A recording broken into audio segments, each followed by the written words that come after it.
Yeah, there it is. Never trust another paint to be a Benjamin Moore color.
WESN.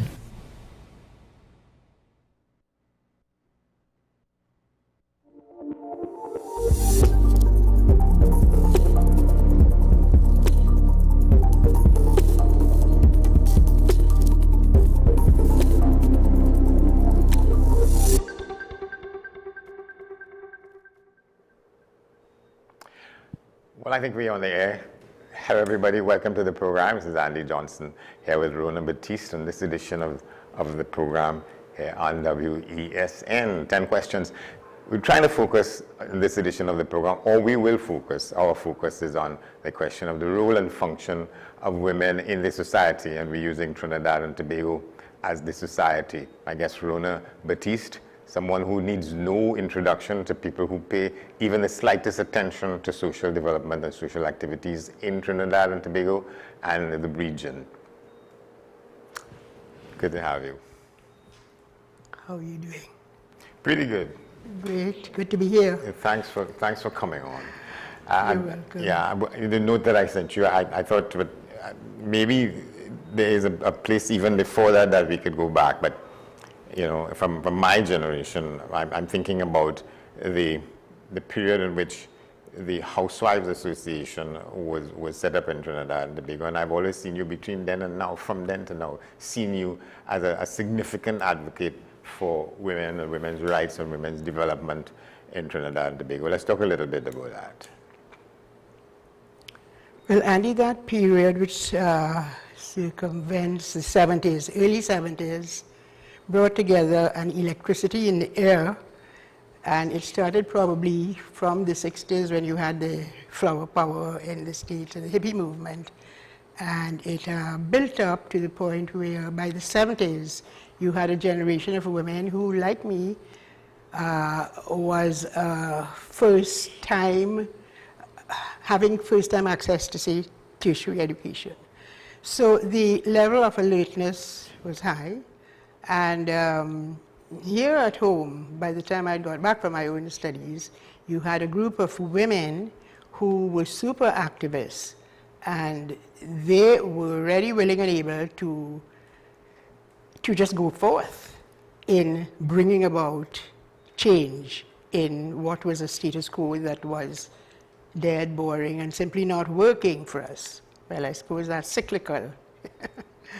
So, that was a point when you had not only the women in action, but you also had the churches in action, and there was a sort of parallel movement that culminated in a 1970 explosion. And maybe that's where me and my generation would come in, of women. So HAT, and I know you're anxious to get going on HAT, the Housewives Association of Trinidad and Tobago, remains an iconic point of start. Not that women were not active before that, because you had the coterie of social workers, you had a lot of activism in Trinidad.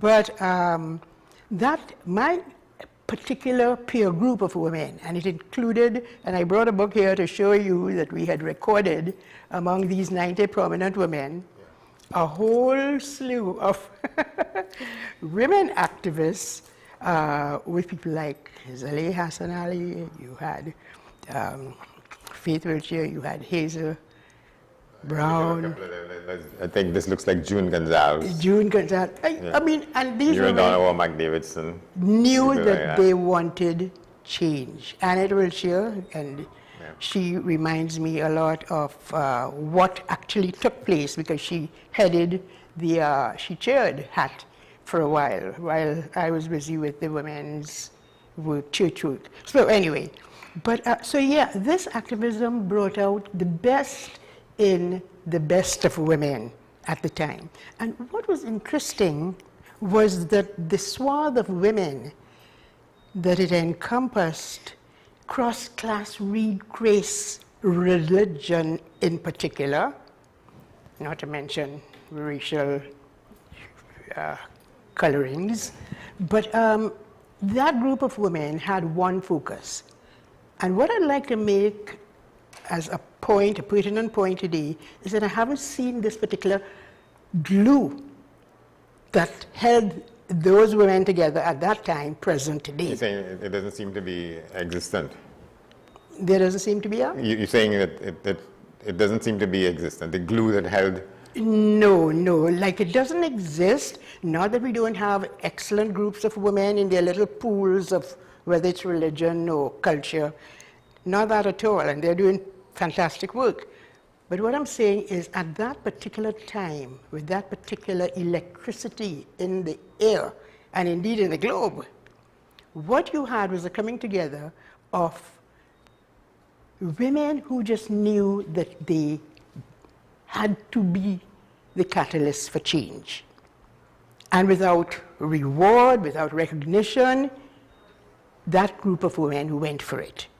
And you're talking about 71, when HAT came together from the various places where these women were. All started, you may want to know how it got actually started. Yeah, Housewives Association. Housewives Association.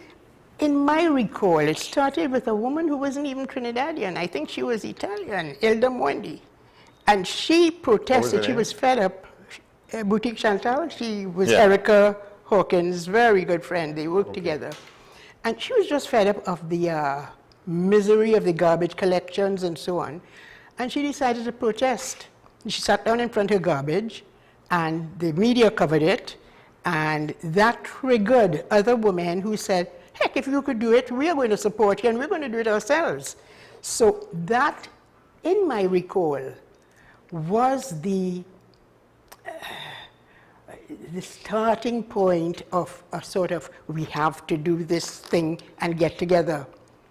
Had evolved subsequent to that by the coming together of like minds who then protested on various instances. And if I remember rightly from Annette, my friend, Wilson Wiltshire, the protest covered social issues, not only garbage, but I mean, there was one point when a businessman brought in a cargo of, potatoes, and they were rotten, and he wanted to foist it upon the market vendors.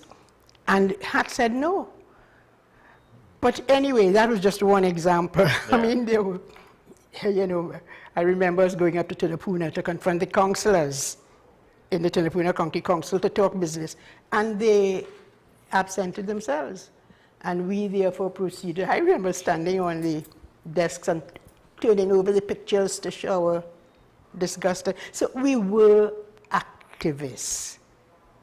And that brought a certain awareness and the rest of the society that these are people not to be played with, because we would go straight into even the areas of law where domestic help, we now say household workers, we change them from domestic servants. And through legal propagandizing then, I mean, we just did the activism that went with it. The law was subsequently changed, and through Clotilde Walcott, who I must mention, who was a groundswoman working towards this end. The law, the minimum wage law was changed for household workers. That's principally because of her advocacy on that. You mean Clotilde Clotilde? Walcott, yeah. Yeah, but we supported Clotilde, and we also did like surveys. And I remember going into Valsa in a household near to me and was chased out the yard because I was out of place to go and ask the lady of the house to fill out this questionnaire. So no, there were supporting groups. And this is what I mean by saying I do not see that kind of national coming together of a body of women to really move and shake this place. Yeah, there was an organization, I'm trying to remember the exact name of it, something having to do with women's institutes and groups. Sort of I think it was the Association of Women's Institutes and Groups. I don't know. Back in the late 70s. I'm not aware of them. Yeah, back in the late 70s and so on. But I wanted to jump one hoot or two to the point that brought me to think about having a discussion about the place of women in Trinidad and Tobago society as we speak. And one of them is the fact that 3 of the most prominent positions in the country are held by women. We have a woman prime minister, well, a woman president, a woman prime minister, a woman leader of the opposition.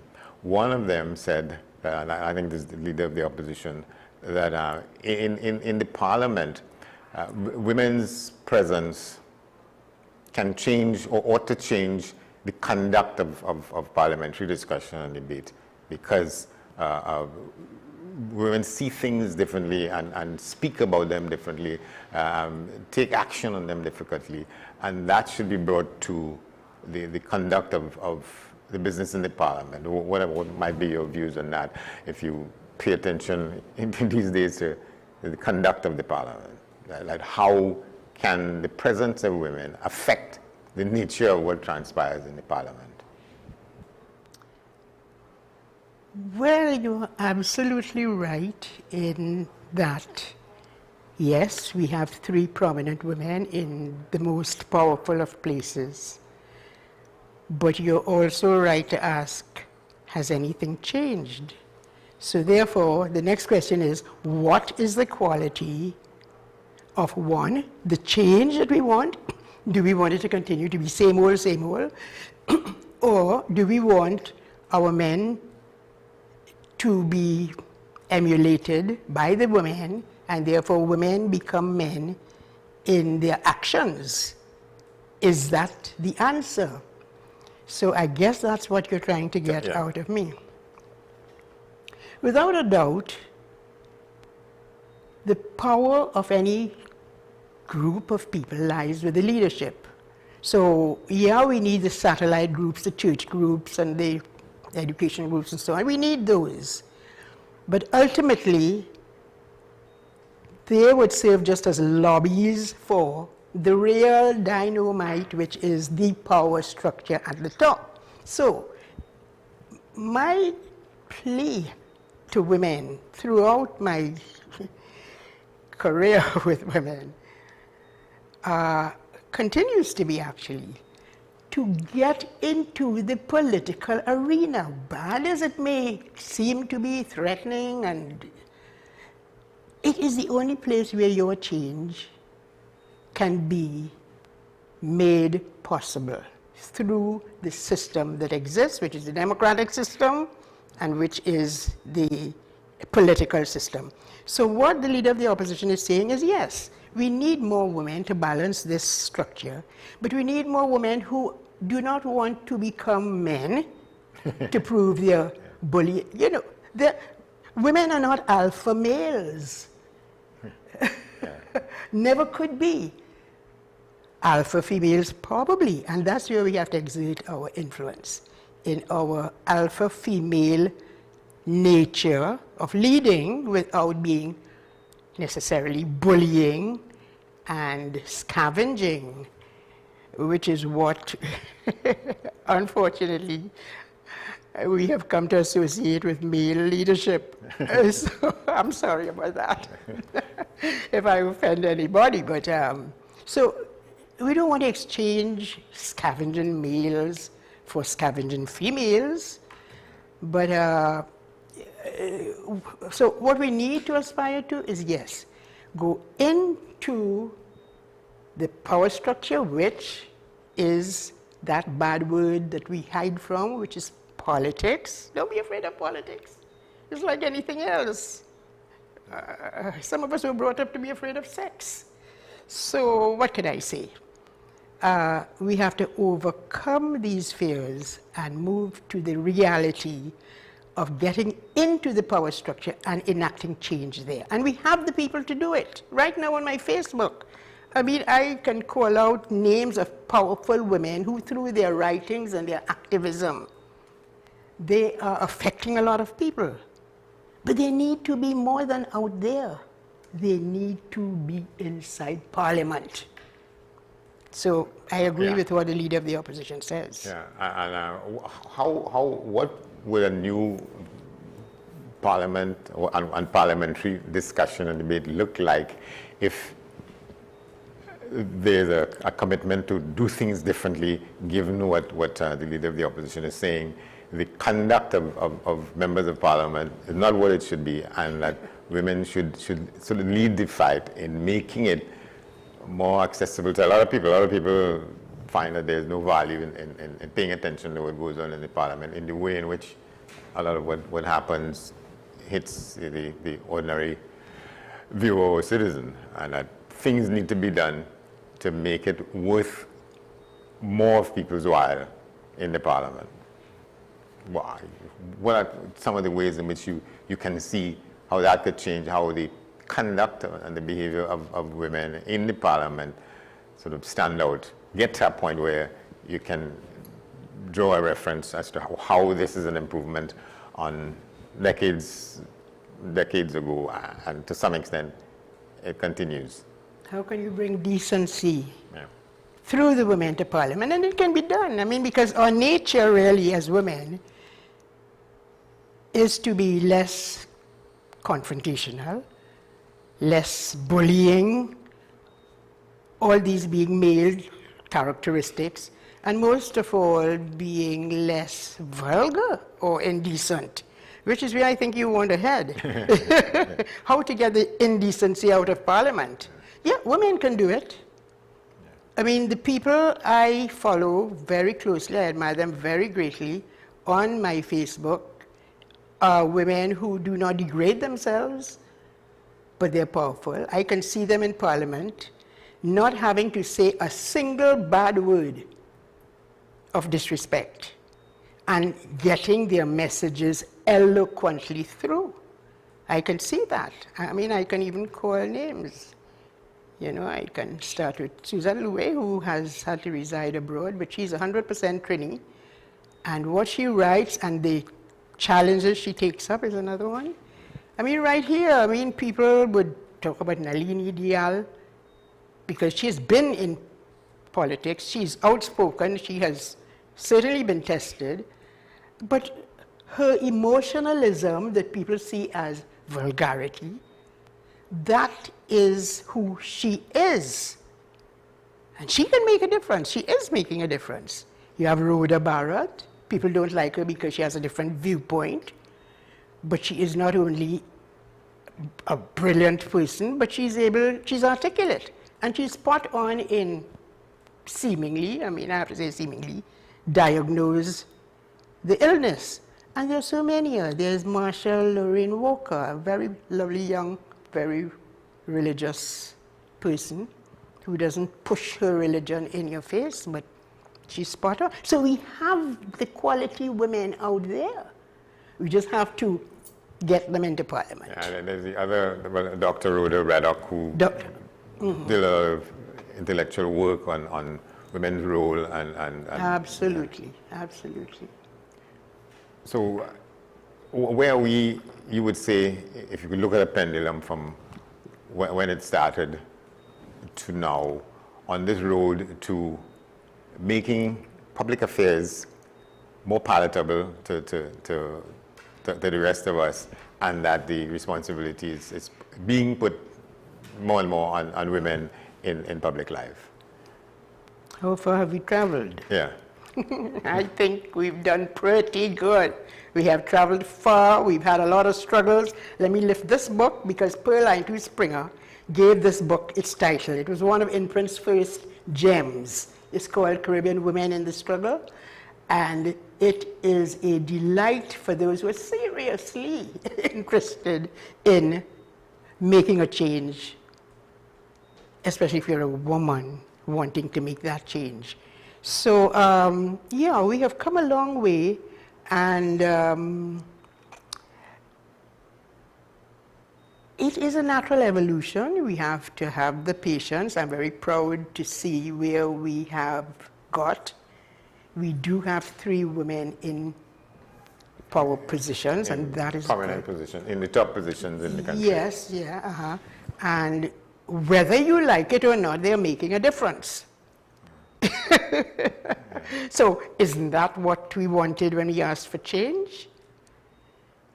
If you're not happy with the difference that they're making, we replace them. I mean, thank God we have a democratic system that we say we follow and we are proud of. We can actually, you and I, and you people out there,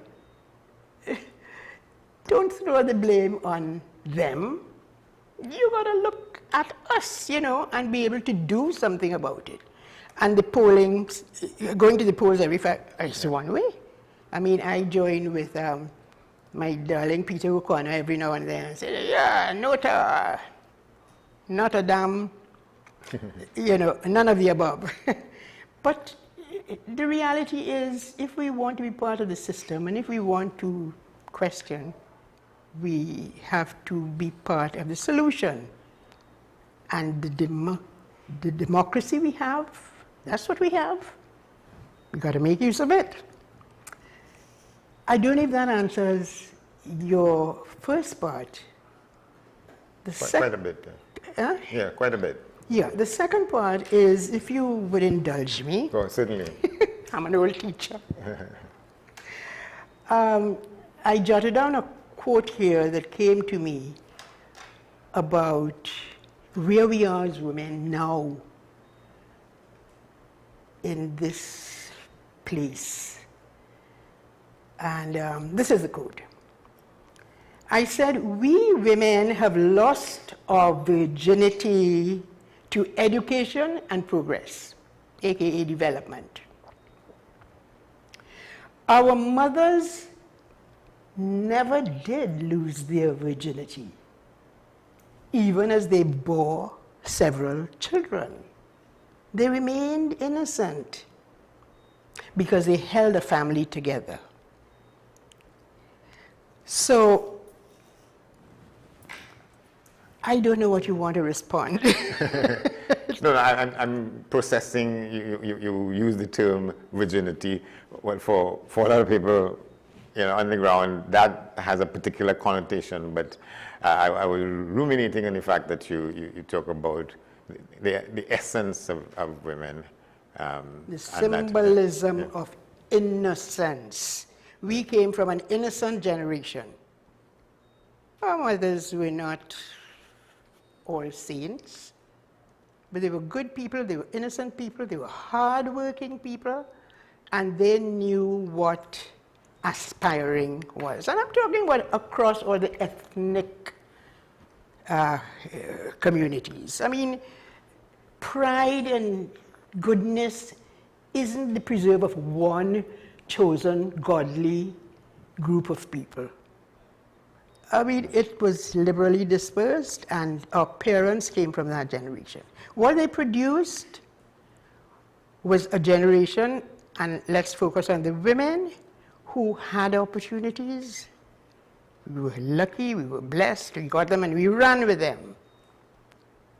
I think if there's a problem or a concern that we should be looking at now, virginity or not apart, however you want to interpret that, is this present generation. But I see good and bad in that. Well, that's for another day, perhaps. I'm trying to remember the full name of the organization, but it was the amalgam of what was called Women's Institutes and Groups. Oh, the one So that we're trying went. to- yeah, trying. Why don't we have that again? Why do you think not? Why do you think not?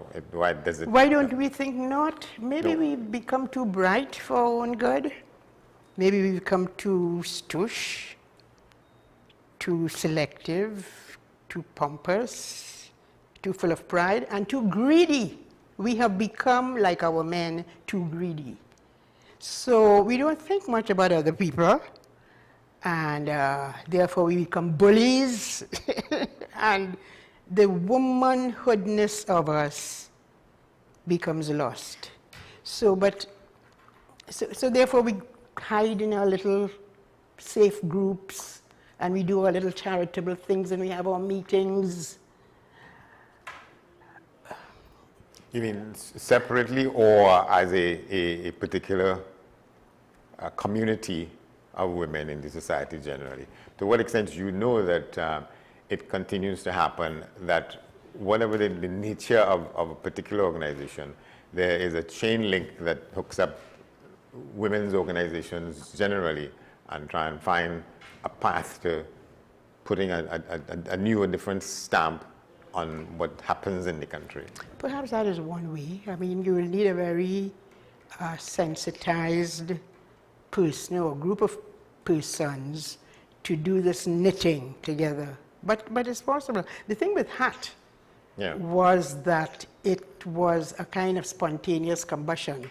It just happened. It was the time and the place and the people. What you're talking about would require a deliberate knitting together and fabricating, and the person who does this will be seen as suspect. So there are lots of possibly I tell you, we become too bright or too educated for our own selves because we are suspicious of each other. So many of us take a side road and we do not interact. So we lose a lot of good stuff there too. I'm trying to remember the first word in the existence of that organization, but it was about the amalgam of what was called women's institutes and groups. Like a coterie of... Yeah, well, that was the name of the organization. I don't know this. I am not aware of this at all. What I do know very much is that we as a church women's group did go through the Caribbean islands trying to sensitize under the ecumenical banner, and I was responsible for the Eastern Caribbean, and that I'm aware of. I'm not aware of. Yeah, that was the name of an umbrella group sometime in the but maybe we need that 70s and so again. on. I don't know, but it'll happen. When you get as old as I am, you begin to accept the serenity prayer. And one of the aspects of that is that, things happen in their time. You have to have the patience, and you have to have the understanding, but it will happen. Yeah. You think enough of us pay attention to the fact that these three most prominent positions in the country are held by women, and as a result of which there ought to be going forward with what some people call the women's agenda. And then you have to mobilize that. The activity and the behavior of women in leadership, some of these leadership positions, has to be different. I can't answer that because each of us is a very uniquely built and designed creature, and even though you could say that all women are very emotional and we jump to conclusion, even though you may say that, each one brings her own abilities, good and bad.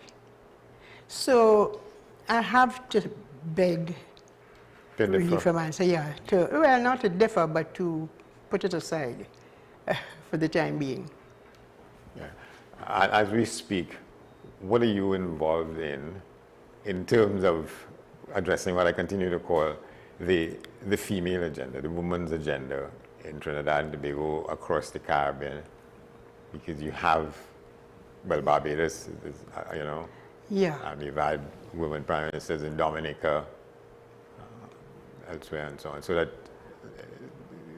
women are seen as in a lot of cases, sometimes alternatives to male leaders because the idea is that women will and can and do things differently. Mia Motley Yeah, in Barbados is Barbados. certainly an exemplar to Caribbean women because she's outspoken, she is global, she just doesn't see a particular caste. She is seeing the globe as it should be, with both men and women as actors in it. So that is the kind of woman that one hopes we would see more of. They don't have to look like her, they don't have to particularly think like her, but they could at least synthesize, distill in their minds that, hello, I don't belong to one ethnic group only. I belong to a nation. And that nation is a member of a big global family.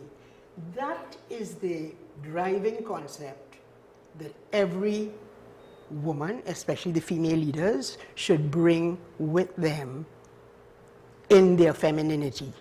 Not this set of garbage that we are descending into. I mean, What did you say is an example of the garbage? I was warned to shut my mouth and to think before I speak on this program. But I think what we are seeing in the world, I will generalize it, that passes for politics and leadership of social groups of people, that is not leadership.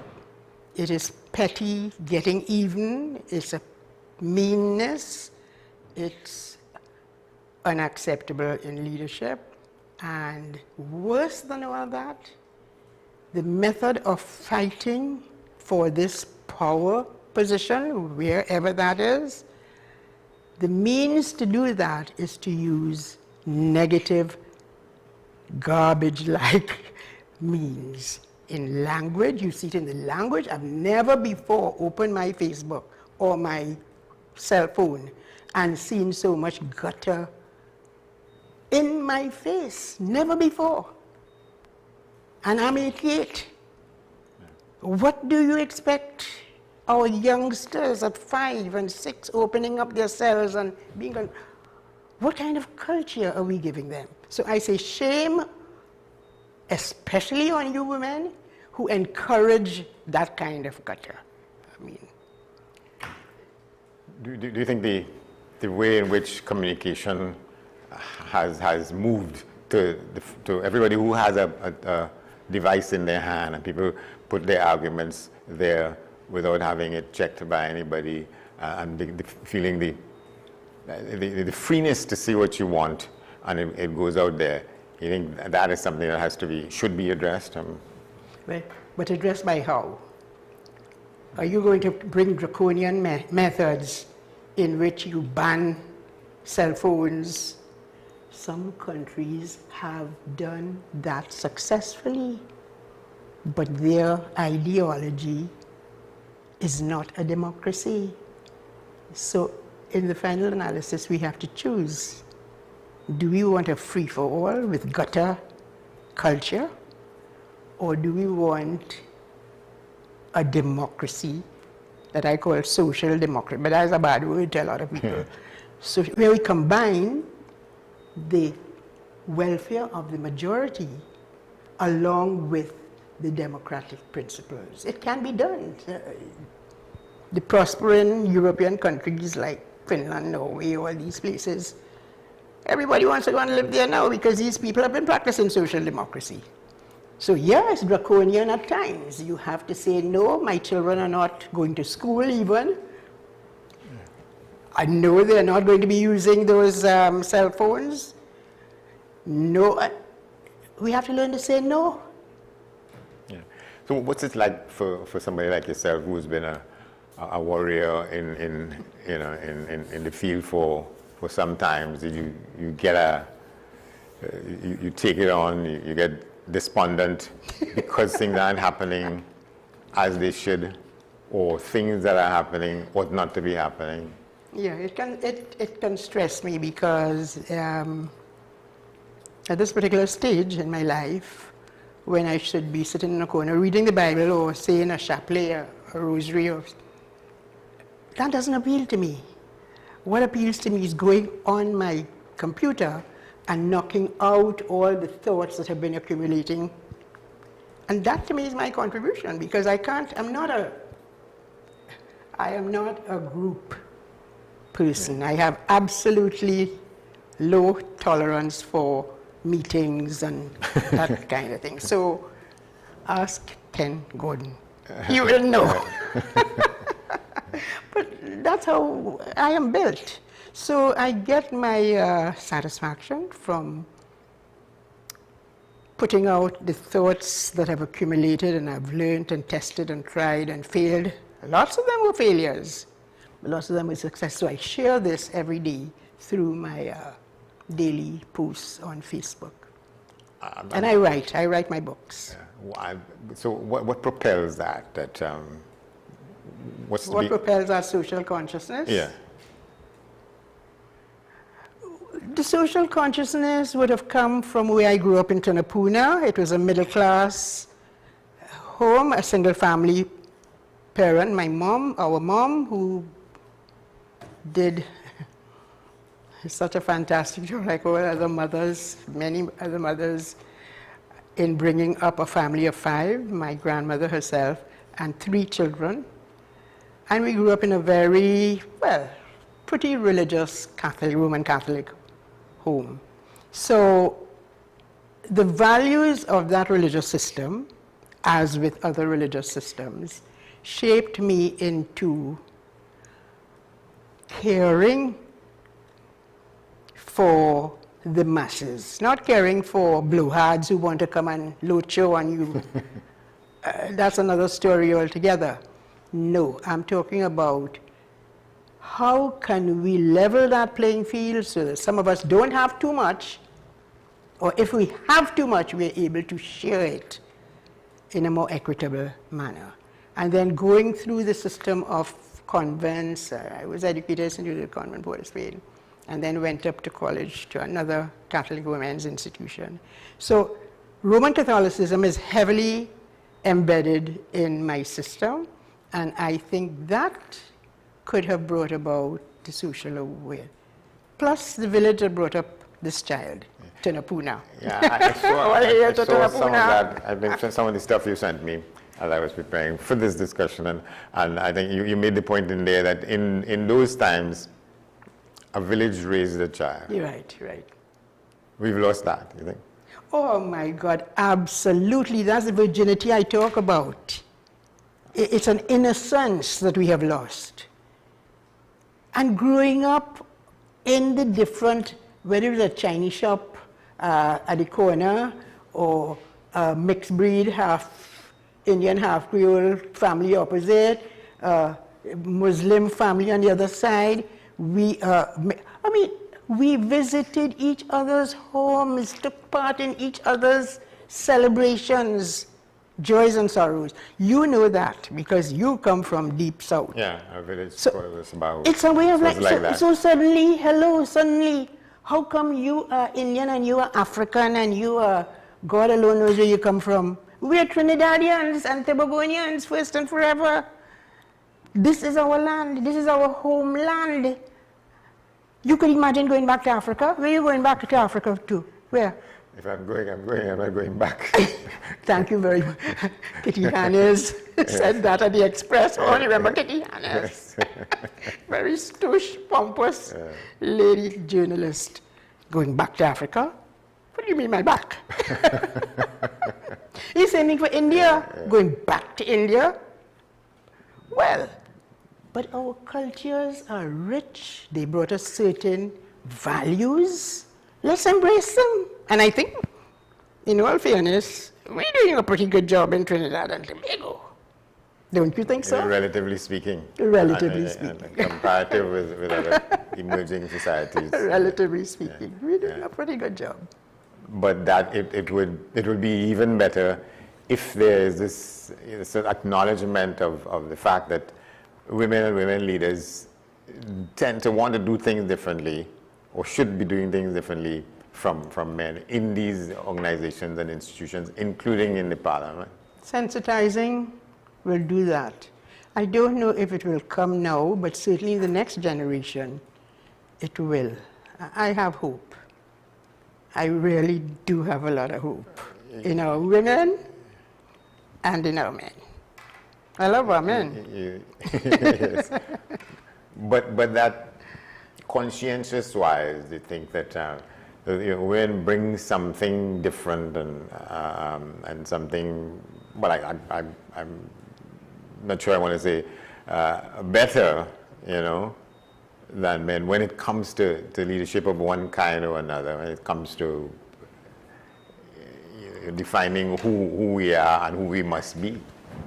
You see, you are pushing me to answer a question that I thought I had answered in 2010 when I supported and wrote 2 books. One was on Kamala Prasad Bisesa, Kamala Center for Women, and 5 years later, when that presumption of a woman leader was tested in those 5 years, 5 years. At the end of those 5 years, I was able to write another book, a collection of reflections and reactions called Fall from Grace. Because from the height that the pedestal on which I had placed her, 5 years later, in my humble estimation, she had fallen from that pedestal. Lo and behold, so let me leave it at that. Yeah, okay. Let me leave it at that. Okay? Go ahead. What is the next question? I think you want to return to the women. Going back to the question of how leadership ought to, by women, ought to be presenting a new kind of society, a new kind of awareness and thinking among all of us, and to the extent of which... Well, it has to be deliberate, and it has to come from a sensitizing that can only come from a deliberate input, a conscientization. I got this awareness from Paulo Freire, the Portuguese philosopher who wrote the book Pedagogy of the Oppressed. Yeah.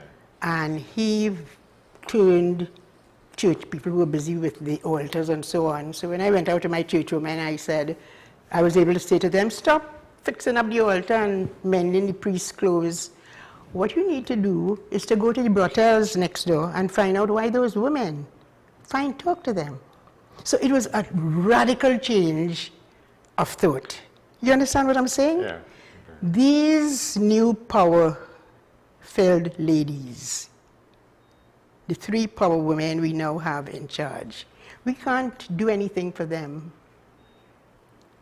They've got to do it for themselves. And they've got to get up one morning and say, am I serious about leaving an imprint for my people? My people not being one ethnic group because they look so. All my people. That has to be the conscientious. You know what I feel very disappointed about in democracy? The fact that one side is so busy keeping a check on the other side that the masses are totally forgotten. So you think that is something that should be addressed? That is something that should not ever exist. What do you mean by democracy? Keeping a check on each other.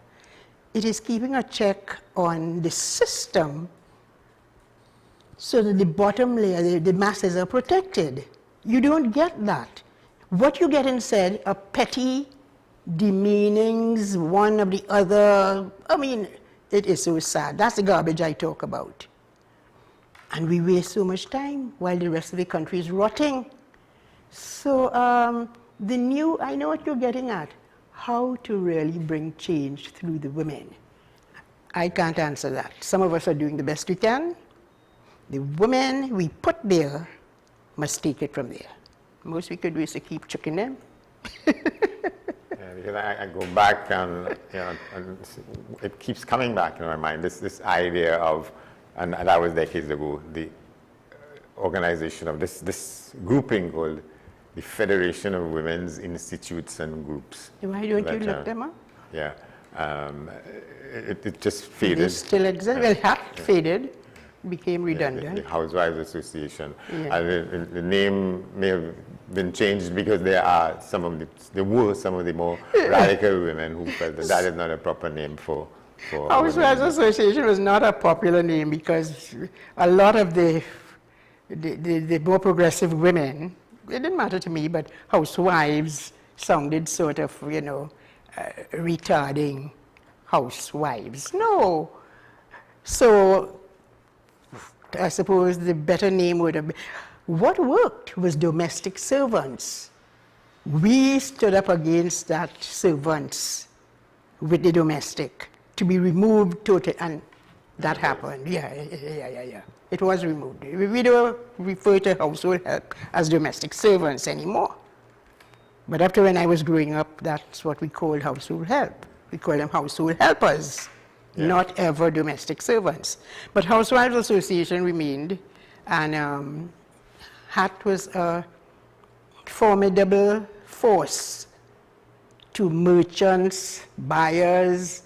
We were the guardians of the consumer, and that we don't have anymore. And when you watch the conduct of the parliament, to what extent that is influenced by the fact that they are, forget the leaders and so on, but the percentage of women who are representatives at one level or the other has also increased. And so that there should be sort of better atmosphere. Well, all I could say is the time is not yet. Will it happen? I think it will. I am seeing already, as I say, through my social media, very powerful thinkers and women leaders. And I know there are more out there, but fear is a prohibitive, daunting factor. Victimization, as we can see, is not the place to risk. So, but I think women are getting stronger. Pretty soon, I think, they are going to be the children of the revolution. And that is imminent? The one you are talking about, and that is real change inside of a ruling body, which is the one we call Parliament. It will come. But in the meantime, you seeing that let's say the generation under the people who are in leadership roles now and so on, is there anything that you're looking at that you're seeing possibly a new generation coming with different thinking, having sort of supped at the breast of who is in charge now, but that in chargement isn't delivering for the society as we want. Wholesomeness is in jeopardy. One can only hope. One can only hope. But the present generation is absolutely, totally spoiled. I mean, from the less fortunate to the most fortunate, our kids just, their choices, there are too many choices for one thing, so their brains are addled, especially with all this technology. But, as Owen used to say, you can't kill the spirit of humans. So out of that will arise super sensitive people who are conscientized that will bring about the change. It happened in France. Yeah. It even happened here in 1970. So why wouldn't it happen again? I'm glad you raised the 1970 question, because I think in some cases we have to go back there to find out what it is we've missed in the period between then and now, and tell how we put it in place, because the ambitions that were held by people across the society then, it's still a long way from being realized in a significant kind of way, to a significant portion. Yeah, but we are very impatient human beings. And we, from this TNT, particularly so, because we've been so blessed, we don't really know what real struggle is. Ask the Venezuelans now, ask the Guyanese still. Ask African American women. And I zero in on African American women because they epitomize what the struggle in the real world of today is all about. The reality was right. different from, let's say, African American men. I would say so. But that's another. Yeah, but you think they have come some distance? I'm not sure if a long African way. American women show us, especially Caribbean women who have had it comparatively easier, what the real struggle is. And you would think that having reached such a height, that it would have abated. No, the test continues. And you had some standouts, if you like. Shirley, what was her name? An African American woman who had Chisholm. roots in Shirley Chisholm, who had roots. She was Barbadian originally, yeah. Right. Good for her. She ran for president, and we made a movie out of it, and our Michael Sherry took part in it. You know that? Yeah. No, I mean, tremendous stuff. And you think there is a generation of African American women who would have sort of follow in her footsteps, and we just don't know where they are. Oh yeah, but you saw Michelle Obama is ready, willing, and able. I mean, what better person can you get to put at the top of the American leadership? Quality. We're talking quality.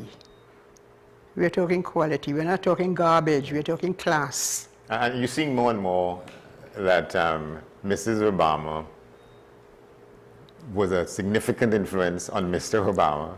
Whenever they speak publicly, and the more you get to know and understand They have been a good team, yeah.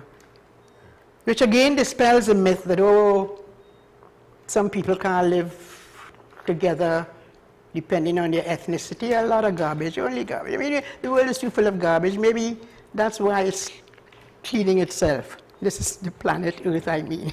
Yeah. What causes you to remain buoyant, to remain hopeful, objective, and looking ahead with some sense of confidence that there's going to be a... Well, that's who I am. What more can I say?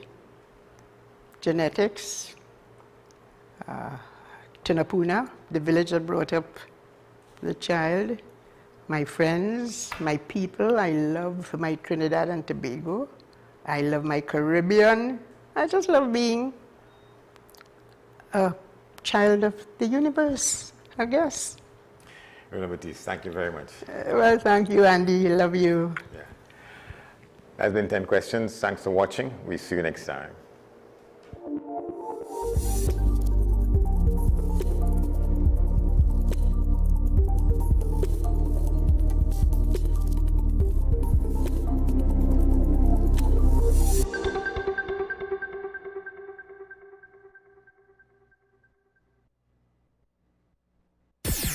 WESN